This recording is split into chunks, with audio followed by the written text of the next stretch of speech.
What it do? Bedtime crew. Hey man, listen, today I'm gonna tell you why Cory Sandhagen is gonna put on an absolute masterclass against Rob Font. But before I tell you that, I'm gonna go through the entire card and give you my predictions. I mean, I went fucking stupid last video doing predictions when I went like 9-2 on UFC 291. I called the Kevin Holland Das. I called the Kopylov head kick. You can call me Mystic Mac because I predict these things. I don't just pick the method, Joe. I pick the round. So let's get straight into these predictions, bro. Let me see what this card is cooking up. I think this is in front of a crowd, which should be good. And we got a good first fight, to be honest. We got Osborne versus Almabayev. I don't know why. Whenever I start recording, my nose just blocks up. Not really sure, to be honest, dude. But listen, bro. I know this Almabayev dude or whatever. He's got like a really good record. Osborne is kind of like 50-50. He trains with a decent team. I believe he trains with like fucking Marab and Aljo and all that shit at the moment. But he's very 50-50. And if I remember correctly, I think he won his last fight, dude. So you know what that means, boys. I'm gonna go with Almabayev to win this fight by decision. Apparently, this guy's a really good wrestler. Shout out to Autumn MMA Analysis. He like actually like researches the fights. I just pick whoever I think has a cooler name, to be honest, half the time, which works out quite well for me, which just proves that to be a good MMA analyst, you don't actually have to know shit. I mean, look at Anthony Smith, dude, look at fucking half the guys on the UFC panels, bro. All right, moving on. I was about to say women's flyweight bout. Cody Durden. Never heard of this fucking guy in my life. How is he ranked versus Jake Hadley? All right. This is a decent fight, to be honest. I think from what I'm aware of Cody Durden. I've never seen him fight before. But apparently he's got another fight booked already, and he's taken this on regardless, which I think is quite cool. But I actually think Jake Hadley's going to win this fight. I'm going to pick Jake Hadley to win this by decision. I know he's a very good grappler, but this Durden guy is ranked, so clearly he's not like terrible. Maybe this will bite me in the ass, but I think Jake Hadley's just going to wrestle him for 3 rounds and win a pretty like meh kind of decision. But maybe it'll be a good fight. It should be a decent scrap, but I'm going to pick Jake Hadley to win that by decision, okay? We move on to the featherweight division. We've got Sean Woodson. I don't think he's fighting Jesse Butler. I do think he's fighting another guy. I think it's Dennis Bazooka, bro. I think he's the guy that trains with Aljo. He's Aljo's little... You may not know him from his fighting, but you will know him as Aljo's little yes man on his podcast. He literally just sits on the... All this guy does, I don't know shit about him fighting. He's going to lose to Sean Woodson. I'm picking Sean Woodson by decision. But the guy that he's fighting... He just sits on the podcast with Alger and he's like, dude, I don't know, man. I think I'd pick Marab over freaking Volkanovski, dude. I don't know, dude. Dude, Alger, bro, I feel like you can beat Makhachev, dude. All I'm saying is, bro, if you take him down, dude, it's over. Like, that's all this guy fucking does, dude. So maybe he's a good fighter, maybe he's wrong and he just chins Woodson. He's a bit chinny. But I'm gonna trust Woodson to win this fight, dude. He's got a very crazy frame for featherweight. Bro is absolutely built different at featherweight, bro. So I'm going to pick Sean Woodson by decision, okay? Moving on to the welterweight division, we've got Jeremiah Wells versus Carson Harris. The winner will fight Bo Nickel or Shavkat. But no, listen, dude. Carson Harris, decent opponent. I think he's coming off a win. I know he fought Shavkat and he lost, but not a bad loss at all to have. Jeremiah Wells coming off a controversial decision W over Matthew Semmelsberger. I picked Mendes by KO as well, by the way. I'm fucking awesome, dude. Mackenzie, don't DM me. Anyways, bro, I'm going to pick Jeremiah Wells by KO, bro. This guy is explosive as fuck. He is very quick. And I just think that he's gonna win by knockout. I have a weird feeling he's gonna win, dude. I don't really have any technical explanation. I'm not going to lie to you guys and pretend like I know. I honestly don't care. Both of these guys could walk in a room. I probably wouldn't even realize. But I'm going to pick Jeremiah Wells by KO. We move on to the bantamweight division. Why is bro fucking looking at me like that? Oh shit, sorry. I forgot to fix that. Best editor on YouTube. Why are you looking at me like that, bro? What are you looking at, bro? Yo, I'm going to pick Kyler Phillips to win this fight.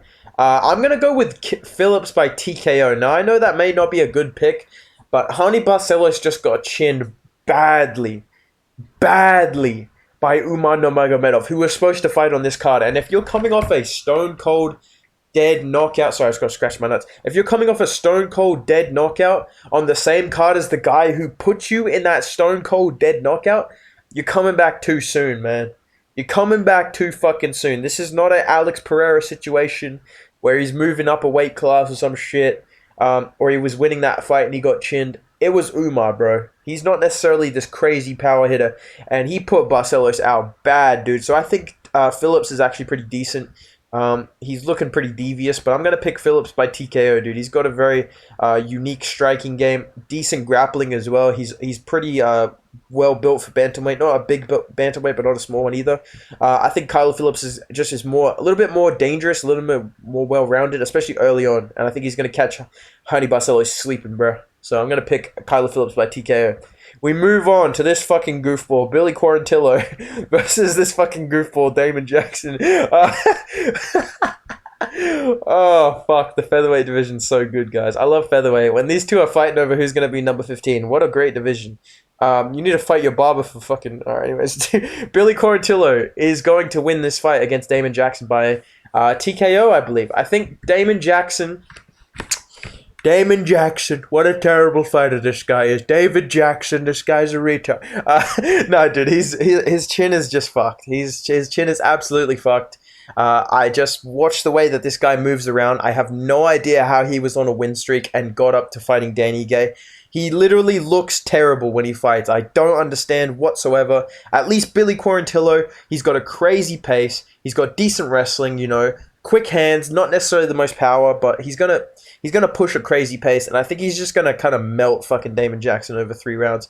I could see like a round 2, round 3 TKO for Billy Quarantillo via ground and pound. I think he's just gonna murk Damon Jackson, like just drag him into deep waters and just kind of melt him, bro, and just push that hairline back even fucking more, dude. This guy's so goofy, holy fuck. Oh god. And that's the prelims. Wow. Okay, so my pick for the prelims. I got Quarantillo, I got Phillips, I got Wells, I got Woodson, I've got Hadley, and I've got Almabayev, dude. I'm pretty sure those are all the favorites, but it is what it is. We're going to move on to the main card now. We've got Ignacio Baja Mendes. Now, Baja Mendes is taking on Ludovic Klein. He's a former featherweight, I believe. I remember that he got that sick head kick on Fight Island. Baja Mendes obviously knocked the fucking lights out of Roosevelt Roberts, bro. Sent that man to tough. That's tough. Yeah, but dude, Baja Mendes is clean, man. He's clean. He's not necessarily a dangerous like finisher. I think a lot of people misconstrue him as like this crazy striker because of that spinning head kick. But he's actually just a pretty technical, like normal kind of fighter. Like he's not really going for the kill. I'm going to pick Baja Mendes to win this by decision. I think it's going to be a very close fight. I could see it being 29-28, but I think he is just bigger and better than Ludovic Klein, and I trust his chin a lot more, and I just think he's all around just better. So I'm going to pick Baja Mendes by 29-28 decision. I don't see a crazy finish happening, to be honest. If it's a crazy finish, I could honestly see Klein just randomly head kicking this dude, but if not, it's going to be a Baja Mendes decision, okay? We move on to the light heavyweight division. We've got Tanner Boser versus Alexa Camura. I have not seen either of the... I haven't seen this guy since fucking Apex days, bro. Where's this guy been, bro? Where's this... I remember this dude. Holy fuck, bro. I'm gonna pick Tanner Boser by KO, though. But yeah, I just think Tanner Boser is bigger. He lost to fucking... What's his name? Iwan Kutalaba, which makes me really worried picking this fucking goofball. But I do think that he's actually quite technical. He's quite decent. He's got good power. His chin's a bit meh. His takedown defense is a bit meh. But I think Camura is more of like a kickboxer if I remember this guy correctly. So I'm going to pick Tanner Boser by KO round 1 or round 2. Could be completely wrong. I don't trust this guy at all, dude. But moving on, we got the featherweight division. We got Diego Lopez, who's coming off that crazy short notice performance against Movsar Evloev. Very good fight. And Gavin Tucker, dude. I think he's coming off a loss to Dan Ige, or he may have bounced back since then. Pretty decent guy at featherweight. And I know this is not the popular pick because of recency bias, but I'm going to pick Gavin Tucker by decision, dude. I think Gavin Tucker has beaten way better competition if you actually look at these guys' records, dude. And Gavin Tucker, I just think he's very well versed in the ground game. I think the stand-up is going to be the scary part for this guy. But that's not really Diego Lopez's shit, dude. Diego Lopez's shit is the jiu-jitsu, bro. I mean, look at the fucking guy, dude. So I think Gavin Tucker's just going to fucking take him down and just flatten him out and win a very boring decision that the fans are surprised by and not happy with. And that's my pick, dude. Gavin Tucker by decision. Maybe he gets a TKO on the ground, but this is the prophecy of any like short notice fight. Ready, boys? Listen to this, dude. And then think about all the examples that I'm dead on about, right? This is the beauty of short notice losses. They show up short notice on a pay-per-view. They perform great every single fucking time. And we go, holy fuck, this guy's amazing. Let's give him some unranked guy and get him a win. And then they lose to the unranked guy. Every fucking time, dude. Every time it happens, bro. Look back in the history books. Every single fucking time it happens, dude. The cycle continues today, brother. The cycle continues today, dude. Okay, we move on to a featured bout that I'm very fucking excited about, dude. This is a great fight. We got Dustin Jacoby versus Kennedy and Nzechukwu. Both of these guys are ranked number 15 somehow. I don't know how the fuck that's happening, but it is what it is, right? All right. I'm not going to say anything about that. Here's the fucking thing about... No, I'm just kidding, dude. I'm not going to go Strickland on this, all right? But listen, bro. I'm with the odds here. I think Nzechukwu's going to get the W. This guy's a nasty fucking finisher, man. Sorry, I got to fix my nuts again, dude. Nzechukwu's nasty, bro. He is just more powerful than Jacoby, and he is more well-rounded. I think Jacoby is a very technically better striker. He fought in Glory and stuff. His chin is worse than Nzechukwu. He's smaller. And he has very bad fight IQ. If he hurts Nzechukwu, he's going to try and wrestle. And if he gets hurt, he's going to try and wrestle, dude. So what I see happening in this fight is a round 2 or round 3 submission for Nzechukwu. I think he's going to hurt Jacoby in an exchange. Jacoby's going to do well early on, get overly aggressive, get chinned badly, try and fucking close the distance and get locked up in a choke or get taken down and fucking ground and pounded or submitted or some shit. I'm picking Nzechukwu to win this fight, dude. I just think 15 minutes is such a long time to fight this guy. He is a finisher of the highest order, as John Anik would say. And yeah, bro, I really like this guy, man. I think he's going to go far, bro. Pause. Moving on, women's strawweight bout. Tatiana Suarez. Damn, what's up? That's crazy. I'm picking Tatiana Suarez to win this shit by decision, bro. I don't think she's going to finish Jessica Andrade. Maybe I'm wrong. Maybe she just manhandles her. If she wins, it's going to be by submission. She's going to pick up Jessica Andrade in a body lock, drop her on the ground, and crucifix the fuck out of her. Or just pass her guard and lock up a fucking head arm choke or some shit, to be honest. But if not, I can see her just wrestling and just ragdolling Jessica Andrade. Tatiana Suarez is huge for women's strawweight. Jessica Andrade is floating around all 3 weight classes, basically. And that tells me that she's not really built for any of them. Because if there was one that she was meant to be in, I don't think she would win at the other one. So for me, this just means that naturally Jessica Andrade is quite small. She can just put on size if she needs to.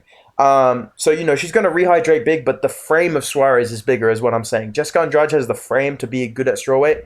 But Tatiana Suarez, she is big as fuck, dude. She's actually talented as well, which is very rare in women's MMA. She's actually got skills and abilities, dude. So I'm going to pick Tatiana Suarez by decision.